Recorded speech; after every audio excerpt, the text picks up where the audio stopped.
I'm Caitlin and welcome to the Lit Review. Today we're continuing on with my Zodiac Book Recommendation series, and today it's all about the Geminis. So if this is your first time here with this Zodiac Book Recommendation series, I will link the existing playlist up above and down below if you're curious about what other signs I've done so far. But what I like to do here is give you a quick rundown of the sign, the traits, some little details about them, some famous figures you share a sign with, and then I like to give 6 recommendations based on books that I've read that I can kind of vouch for, and then 4 recommendations that are on my radar. They're books that were released during the same time as your sign, and maybe, just maybe, that'll lead to a connection there. But it's also my way of letting you know about some of the recent releases that seem interesting to me. Let's get into it. Our Gemini friends are born from May 21st to June 20th, so I'm getting in as per usual towards the end of the sign, but you know, hey, I'm still hitting Gemini season with you. They are an air sign and their symbol is the twins, obviously. Their color, I believe, is yellow. I've seen some that say light green, so yellow or light green, just citrus. Go with citrus and you'll be great. In terms of traits, what I found is that y'all are really charismatic people. You draw people in, you're really easy to talk to, quick to make friends in any place that you find yourself. However, on the flip side, your natural, bubbly, funny personality, you can sometimes use humor as a crutch. You're definitely a people person. That's going to come as no shock to anybody that knows you.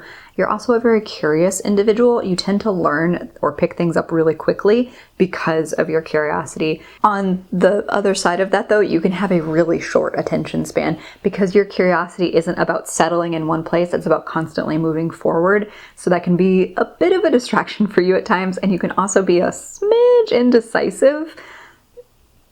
No judgment, me too. You're also a really flirty person, and I don't mean that necessarily always in a romantic way, because, you know, friend flirting and social flirting is definitely a thing. So regardless of whether it's aromantic or romantic, you definitely have a flirty personality. However, again, on the other side of that, sometimes you can be really afraid of being alone. It doesn't always mean romantically, but it can be that you don't want to be like the only person at a party or the only person at a work event.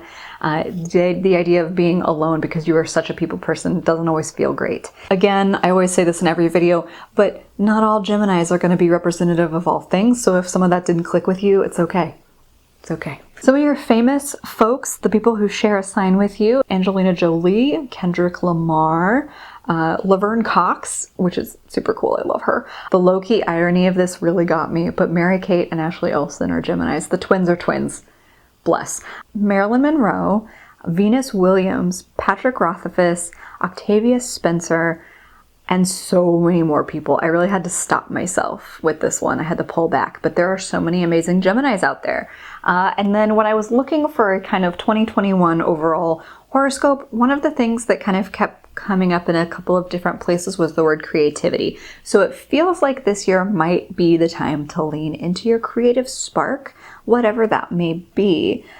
So that's just the little 2 cents that I got from reading a bunch of different Gemini horoscopes for 2021. Now to the book recommendations. I'm going to take all of that I just threw at you and try to make some book recommendations based on the things I've read.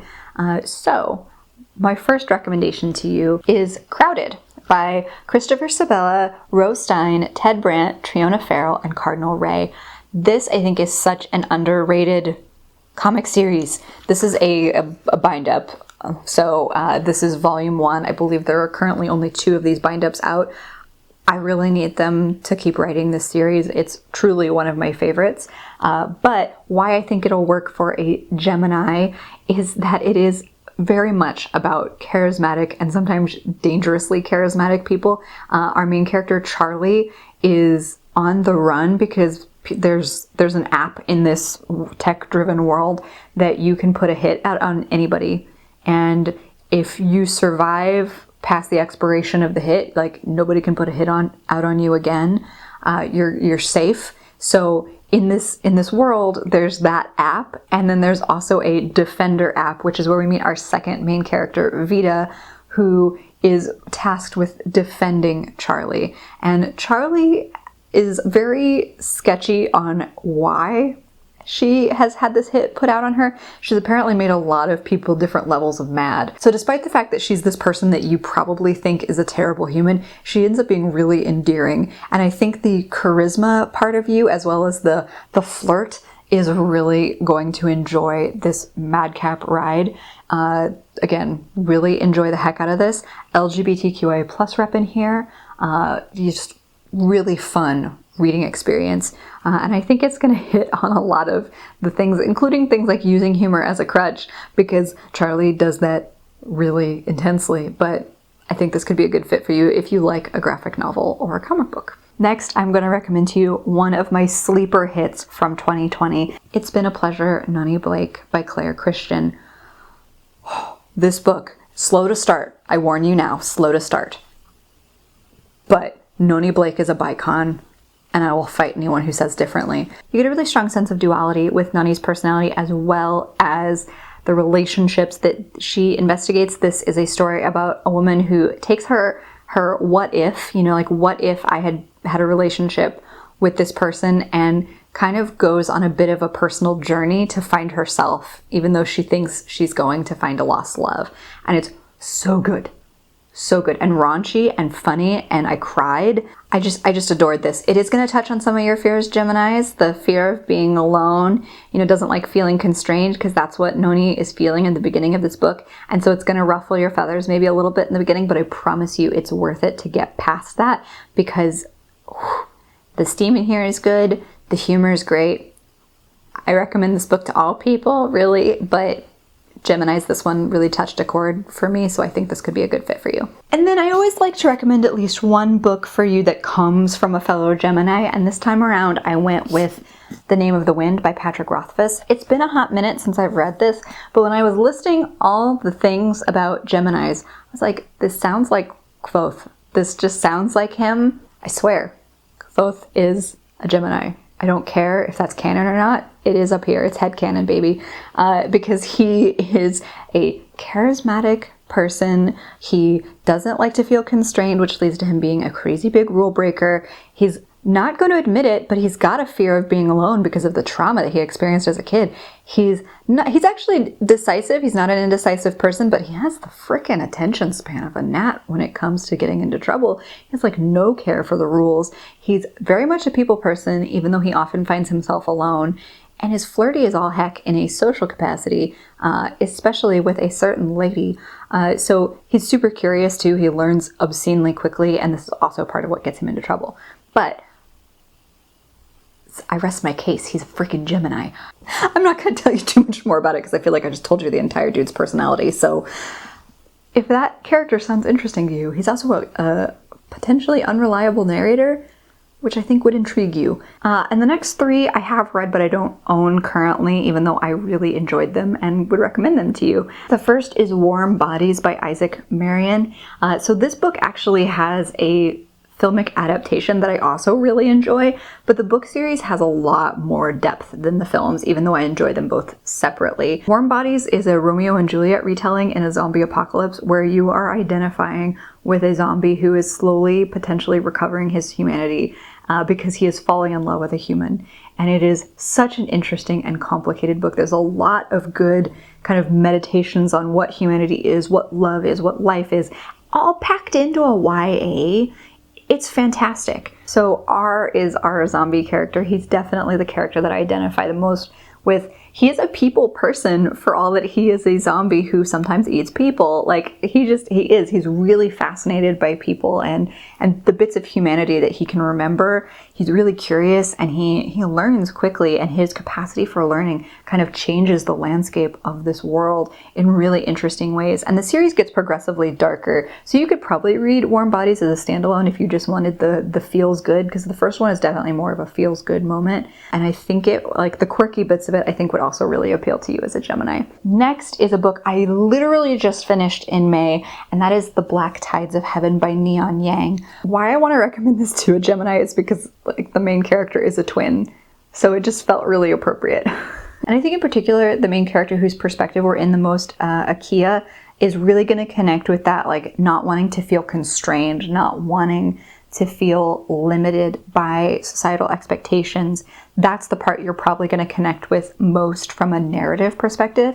There is some really interesting conversations in that book about pronoun usage, gender identity, sexuality, and the way that love transcends all of that, but also the love of family and the familial bonds that carry us through time. So it's like a really densely packed book for something that's real itty bitty. So also, if you're the kind of person that's like, I like books, but I don't have a lot of attention for no Patrick Rothfuss big chunky fantasy, this one's tiny. It's a really tiny fantasy book, but you don't feel the lack of pages at all. It's really jam-packed and a really fully realized world building, even with a small wee little book. So I think this could work for you. And last, but certainly not least, of the books that I have read. So I listened to this one on audio, and I'd actually recommend you do the same, but the book is I Can't Date Jesus by Michael Arceneaux. So Michael Arceneaux is a cultural critic, and he has got the most wonderful sense of humor.